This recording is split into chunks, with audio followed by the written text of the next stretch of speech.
ನಮಸ್ಕಾರ, ನೀವು ನೋಡ್ತಿದ್ದೀರಾ ರಿಪಬ್ಲಿಕ್ ಕನ್ನಡ.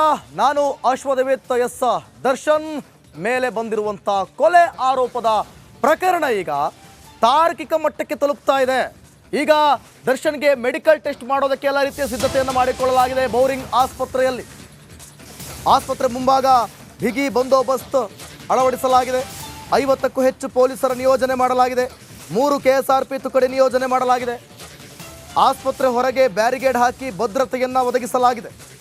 ಯಾವುದೇ ಅಹಿತಕರ ಘಟನೆ ನಡೆಯದಂತೆ ಮುನ್ನೆಚ್ಚರಿಕೆ ಕ್ರಮವನ್ನು ತೆಗೆದುಕೊಳ್ಳಲಾಗಿದೆ.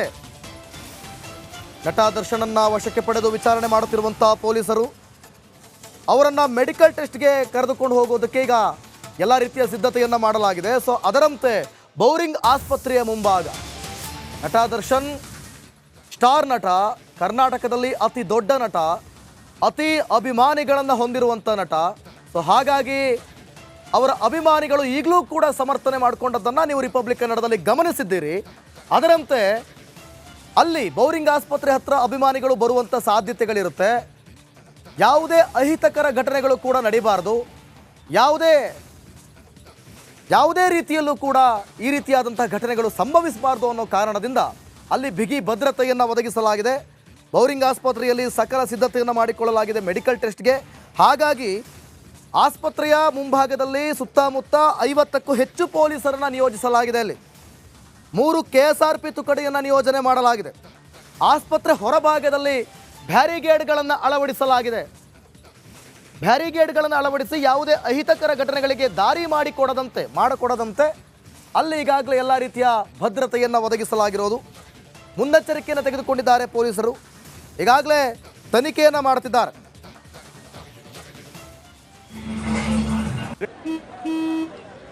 ನಡಿ, ಈಗ ಶುರು ಮಾಡೋಣ. ಕೇಸರಿಯಿಂದ ಮನೋಲ್ಲಾಸ ಮನಸ್ಸು ಮತ್ತೇರಿ ಕುಣಿದಾಡಿದೆ ನೋಡು, ಮನಸ್ಸು ಮತ್ತೇರಿ ಕುಣಿದಾಡಿದೆ ನೋಡು. ಕ್ಷಣ ಕ್ಷಣವೂ ಆಚರಿಸಿ ಕೇಸರಿ ಹಬ್ಬ. ವಿಮಲ್ ಬಾಯಲ್ಲಿ ಹೇಳಿ ಕೇಸರಿ.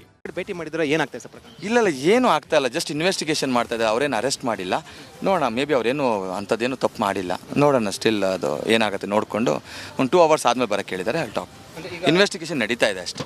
ಈಗ ಡ್ರೈವರು ಮತ್ತು ಅವರು ಗನ್ಮ್ಯಾನು ದರ್ಶನ್ ಅವ್ರು ಕಳಿಸಿದ್ರು ಒಡೆಯಕ್ಕೆ ಅಂತ ಒಂದು ಸುದ್ದಿ ಇರುತ್ತೆ. ಅದಿಲ್ಲ, ಅದು ನೋಡೋಣ, ಅದು ಜಸ್ಟ್ ಊಹಾಪೋಹಗಳು. ನೋಡೋಣ ಅದೊಂದು ಸ್ವಲ್ಪ ಹೊತ್ತು, ಇನ್ನೊಂದು 2 hours. ದರ್ಶನ್ ಭೇಟಿ ಮಾಡಿದ್ರೆ ಈಗ ಮಾಡ್ಕೊಂಡು ಬಂದು ಒಳಗಡೆ ಹೋಗಿ ನಾನು ಇನ್ಸ್ಪೆಕ್ಟರ್ಸ್ ಇನ್ವೆಸ್ಟಿಗೇಷನ್ ಮಾಡೋದನ್ನು ಮಾತಾಡ್ಕೊಂಡು ಬಂದಿದ್ದೀನಿ. ನೋಡೋಣ, ಇನ್ನೊಂದು 2 hours ಮಾತಾಡ್ತಾರೆ. ಓಕೆ, ನೀವೇನು ಬೇಲಿಗೆ ಏನಾದರೂ ಇಲ್ಲ ಖಂಡಿತವಾಗಿಯೂ ಇಲ್ಲ, ಆ ಥರ ಎಲ್ಲ ಏನಿಲ್ಲ. ಓಕೆ, ಅವ್ರು ಏನು ತಪ್ಪು ಮಾಡಿಲ್ಲ, ನೋ ಪ್ರಾಬ್ಲಮ್. ಇದಕ್ಕೆ ಒಂದು 5 ಪ್ರೊಫೈಲ್ ಕೇಸ್ ಆದಾಗ ಇವೆಲ್ಲ ಕಾಮನ್. ಪೊಲೀಸರು ಯಾಕೆ ಅವ್ರನ್ನ ವಶಕ್ಕೆ ತಗೊಂಡ್ರು ಅಂತ ನೋಡೋಣ, ಅವ್ರಿಗೊಂದು ಡೌಟ್ ಬಂದಿರ್ಬೋದಲ್ಲ. ಅದಕ್ಕೆ ಸಾಕ್ಷಿಗಳೇನಿದಾವೆ? ಏನೂ ಇಲ್ಲ, ಸಾಕ್ಷಿಗಳೇನಿಲ್ಲ ಖಂಡಿತವಾಗಿ. ನಿಮ್ಗೆ ಏನಂತ ಹೇಳೋದು ದರ್ಶನ್ ಮಾತ್ರ? ಇಲ್ಲ ಖಂಡಿತ ಅವ್ರು ಏನಿಲ್ಲ, ಇನ್ವೆಸ್ಟಿಗೇಷನ್ ನಡೀತಾ ಇದೆ. ಲೆಟ್ಸ್ ಸಿ, ನೋಡೋಣ. ಇದು ದರ್ಶನ್ ಪರ ವಕೀಲರಂತ ನಾರಾಯಣ ಸ್ವಾಮಿ ಅವರ ಹೇಳಿಕೆ ಕೊಡ್ತಾರಂಥದ್ದು. ಅಂದರೆ ದರ್ಶನ್ನ ಭೇಟಿ ಮಾಡಿದ ಬಳಿಕ ಅವ್ರು ಹೇಳಿಕೆ ಕೊಟ್ಟಿದ್ದು ರಿಪಬ್ಲಿಕ್ ಕನ್ನಡಕ್ಕೆ. ಅವ್ರು ಹೇಳ್ತಾ ಇರುವಂಥದ್ದು, ನಾನು ಭೇಟಿ ಮಾಡಿದ್ದೆ, ಆದರೆ ಈ ಸಂಬಂಧಪಟ್ಟಂತೆ ನಾವು ಬೇಲ್ಗೇನು ಕೂಡ ತಕ್ಷಣಕ್ಕೆ ಮೂವ್ ಮಾಡೋಕ್ಕೆ ಹೋಗೋದಿಲ್ಲ, ಬಂಧನ ಆಗಿಲ್ಲ, ಅದರ ವಶಕ್ಕೆ ತೆಗೆದುಕೊಂಡಿರು ಅಂತ ಹೇಳಿರುವಂಥದ್ದು. ನೋಡಬೇಕು ಈಗ ಮುಂದೆ ಏನಾಗುತ್ತೆ ಅಂತ. ಕ್ಯಾಮರಾ ಪರ್ಸನ್ ಮಧು ಜೊತೆ ವಿಜಯ ಜನ, ರಿಪಬ್ಲಿಕ್ ಟಿವಿ, ಬೆಂಗಳೂರು.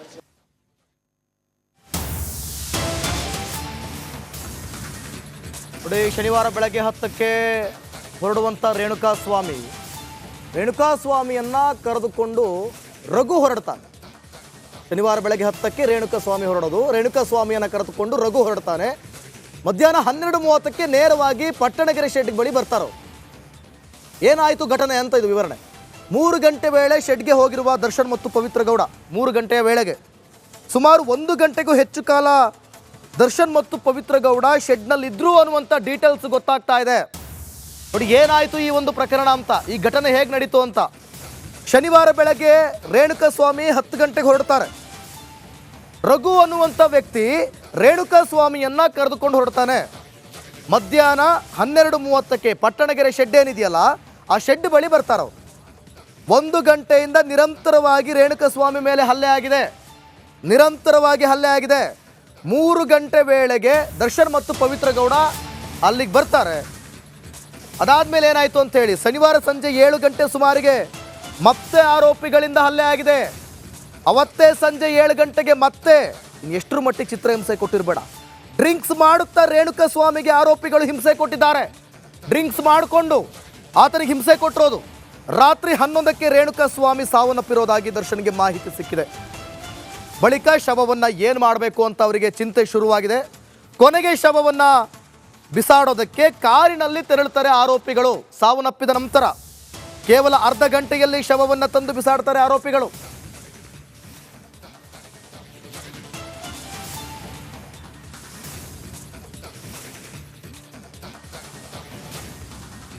ಈ ಬಗ್ಗೆ ಮತ್ತಷ್ಟು ಮಾಹಿತಿಯನ್ನು ಕೊಡ್ತಾರೆ ನಮ್ಮ ಪ್ರತಿನಿಧಿ ನಾಗರಾಜ್. ಅನ್ನಪೂರ್ಣೇಶ್ವರಿ ಸ್ಟೇಷನ್ ಇಂದ ಲೈವ್ ನಲ್ಲಿ ಜಾಯ್ನ್ ಆಗ್ತಿದ್ದಾರೆ. ನಾಗರಾಜ್, ಸದ್ಯಕ್ಕೆ ಸ್ಟೇಷನ್ ಸುತ್ತಮುತ್ತ ಏನ್ ನಡೀತಾ ಇದೆ, ಏನ್ ಸಿಗ್ತಾ ಇದೆ ಅಪ್ಡೇಟ್ಸ್ ಈ ಬಗ್ಗೆ?